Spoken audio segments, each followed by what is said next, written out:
Hello दोस्तों, स्वागत है आपका हमारे यूट्यूब चैनल कॉम्पिटिटिव पाठशाला में। तो दोस्तों, आज की इस वीडियो में बहुत ही महत्वपूर्ण अपडेट के बारे में हम लोग बात करने वाले हैं। 31 मई को लॉकडाउन 5.0 या फिर आप कह सकते हैं अनलॉक 1.0 का घोषणा सरकार द्वारा कर दिया गया था। इसके बाद देखा गया कि बहुत सारे इलाकों में, बहुत सारे शहरों में बहुत कुछ छूटें दी गई हैं। सिर्फ उन शहरों पर सभी तरह से पाबंदियाँ अभी भी लगी हैं जो कि कोरोना हॉटस्पॉट के एरियाज़ हैं। इसके अलावा इस वीडियो में जो महत्वपूर्ण टॉपिक है जिस पे हम लोग बात करेंगे वो ये है कि एक हफ्ते के लिए दिल्ली का बॉर्डर पूरी तरह से सील कर दिया गया है। दिल्ली से सटे जो भी इलाके हैं, जो भी राज्य हैं, वहाँ कोई भी आ जा नहीं सकता किसी भी यातायात के साधन से। ठीक है, जैसा कि आप थंबनेल में भी देख सकते हैं। तो इसी टॉपिक के ऊपर में हम लोग बात करने वाले हैं।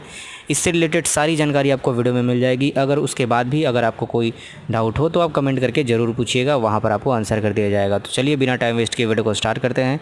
उससे पहले आप हमारे चैनल पर नए हैं तो चैनल को सब्सक्राइब करके बेल आइकन प्रेस कर दीजिएगा, ताकि जो भी लेटेस्ट न्यूज़ अपडेट हो या फिर जॉब अपडेट्स, सारी तरह की अपडेट्स आपको हमारे चैनल पर इंस्टेंट मिलेगी, सबसे पहले मिलेंगी। तो चैनल को सब्सक्राइब जरूर कीजिएगा, बेल आइकन जरूर प्रेस कीजिएगा।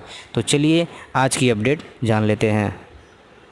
यूपी की जो माफ़ कीजिएगा दिल्ली की जो बॉर्डर सील हुई है उसके बारे में तो हम लोग जानेंगे ही। इसके अलावा भी दिल्ली में अनलॉक 1 में क्या गाइडलाइंस वगैरह और क्या प्रोटोकॉल्स वहाँ के नागरिकों को फॉलो करना है, उसके बारे में भी थोड़ी सी बातचीत हम लोग करने वाले हैं। तो जैसा कि आप देख सकते हैं, दिल्ली अनलॉक 1 में गाइडलाइंस, दिल्ली के लोगों को क्या छूट मिलेगी, कहाँ पर लगेगी पाबंदियाँ, पूरी लिस्ट की वीडियो, इस पूरी लिस्ट की जानकारी आपको इस वीडियो में मिल जाएगी। तो वीडियो को अंत तक ज़रूर देखें। अनलॉक 1 के लिए दिल्ली में सत्तासीन आम आदमी पार्टी सरकार के मुखिया अरविंद केजरीवाल ने कई तरह का छूट का ऐलान किया है। इसके तहत दिल्ली में अब नाई और सैलून की दुकानें भी खुल जाएंगी, जिसकी लंबे समय से बहुत ही ज़्यादा मांग हो रही थी। इसी के साथ अब दिल्ली में भी तरह तरह की दुकानें सामान्य रूप से खुलेंगी।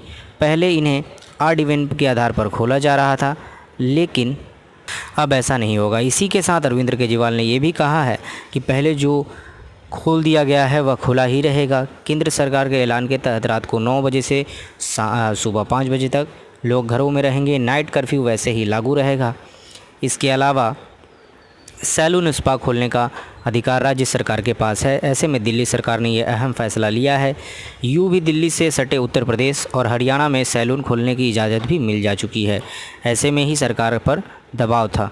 राहत की अगर हम लोग बात करें, क्या क्या राहतें दी गई हैं, तो इन राहतों में दुकानें अब रात 9 बजे तक खुली रहेंगी। ऑड इवन के बजाय अब हर दुकानें खुलेंगी। ऑड इवन का रूल अब फॉलो नहीं होगा। मोटरसाइकिल के पीछे भी सवारी बैठ सकेगी, यानी कि पहले जो सिर्फ एक लोगों की सवारी जा सकती थी, यानी कि जो मोटरसाइकिल चला रहा है सिर्फ वही जाएगा, वो अब लागू नहीं होगा। अब सवारी बैठ सकती है मोटरसाइकिल पे, यानी कि एक लोग और बैठ सकते हैं। कार की अगर हम लोग बात करें तो कार में पहले 2 लोगों की बैठने की अनुमति दी गई थी, लेकिन अब ऐसा नहीं है। कार में अब जितने लोगों की सीट है उतने लोग बैठ सकते हैं। कार में जितने लोग पहले बैठते थे अब भी उतने लोग बैठ सकेंगे। बात करें अगर 3 पहिया यानी कि ऑटो रिक्शा की, तो 3 पहिया वाहन में पहले की तरह लोग बैठे सकेंगे। एक ही सवारी की अनिवार्यता ख़त्म कर दी गई है, यानी कि एक सवारी नहीं बैठाना है। जितनी सीटें हैं उतने लोग आप जैसे पहले बैठा रहे थे सामान्य रूप से, वैसे आप बैठा सकते हैं। अगर बात करें पाबंदियों की, तो पाबंदियों में स्पा और जिम वगैरह नहीं खोले जाएंगे। दिल्ली से एनसीआर में बसें अभी बंद रहेंगी, नहीं चलेंगी बसें। शादी में सिर्फ 5 लोग ही शिरकत कर सकेंगे। यहाँ पे थोड़ी सी गलती हुई है, 50 लोग होना चाहिए था। अंतिम संस्कार के दौरान शमशान घाट पर सिर्फ 30 लोगों की ही जाने की अनुमति दिल्ली में दी जाएगी। रात को 9 बजे से सुबह 5 बजे तक नाइट कर्फ्यू लगा रहेगा। इसके दौरान घरों से निकलने की इजाज़त बिल्कुल भी नहीं दी जाएगी। बात करें सबसे महत्वपूर्ण टॉपिक की, तो वो है 1 हफ्ते तक दिल्ली की बॉर्डरें सील रहेंगी। अरविंद केजरीवाल ने अहम फैसले में यूपी और हरियाणा से सटी सभी सीमाओं को 1 सप्ताह तक के लिए सील करने का ऐलान किया है।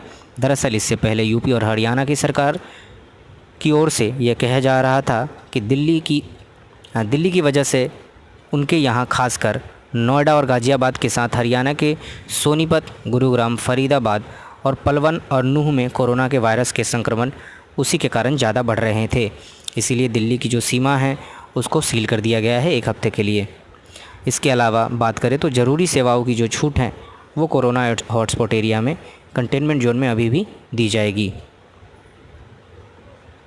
दिल्ली के मुख्यमंत्री अरविंद केजरीवाल ने कहा है कि डिजिटल प्रेस कॉन्फ्रेंस में कहा, कोरोना को देखते हुए 1 सप्ताह के लिए दिल्ली की सभी सीमाओं को सील करने का फैसला लिया गया है। इसके साथ ही नौकरी पेशा पास वाले लोगों तथा ज़रूरी सेवाओं वालों को ही आने जाने की छूट दी जाएगी। यानी कि आम व्यक्ति कोई भी आ जा नहीं सकता। जो नौकरी से हैं, जो नौकरी करने वाले हैं, पेशेवर हैं या पास वाले लोगों तथा ज़रूरी सेवाओं लोगों को ही आने जाने की अनुमति दी जाएगी। इसी बीच दिल्ली में कोरोना वायरस के संक्रमण के बढ़ते मामलों ने आम आदमी पार्टी की चिंता को और बढ़ा दिया है। रविवार को ताज़ा रिपोर्ट जो आई थी उसमें कोरोना वायरस के 1295 मामले सामने आए, जिसके मरीजों का आंकड़ा 19,888 पहुँच चुका है। हालांकि मरीजों के ठीक होने की सिलसिला भी जारी है, लेकिन मरीजों में इजाफा सरकार के लिए बहुत ही चिंता का सबक बना हुआ है। माना जा रहा है कि सोमवार को मरीजों का आंकड़ा 20,000 को भी पार कर जाएगा। तो जैसा कि एक हफ्ते के लिए दिल्ली के सारी बॉर्डर सील कर दी गई हैं, तो ये सारी इंपॉर्टेंट जो इन्फॉर्मेशन थी आपको इस वीडियो में मिल गई। वीडियो इन्फॉर्मेटिव लगाओ तो वीडियो को शेयर ज़रूर कीजिएगा। चैनल पे नए हैं तो चैनल को सब्सक्राइब कर लीजिएगा, ताकि जो भी न्यूज़ अपडेट हो, जॉब अपडेट्स हो, अलग अलग जॉब अपडेट्स सारी आपको इस चैनल पे मिल जाएंगी। तो बेल आइकन पे ज़रूर प्रेस कीजिएगा। मिलते हैं नेक्स्ट वीडियो में, तब तक के लिए अपना ध्यान रखें, सुरक्षित रहें। जय हिंद।